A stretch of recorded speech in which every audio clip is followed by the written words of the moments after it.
जगन्नाथ कण्ठशोभितकौस्तभ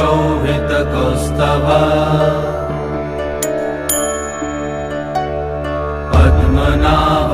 वेदगर्भ चन्द्रसूर्य विलकना जगन्नाथ लोकनाथ नीलाद्रीश परहरि दीनबन्धुर्दया सिन्धु कृपालु जनरक्षका कम्बुपाणि चक्रपाणि पद्मनाभ नरोत्तम जगत्तं पालको व्यापी सर्वव्यापी सुरेश्वर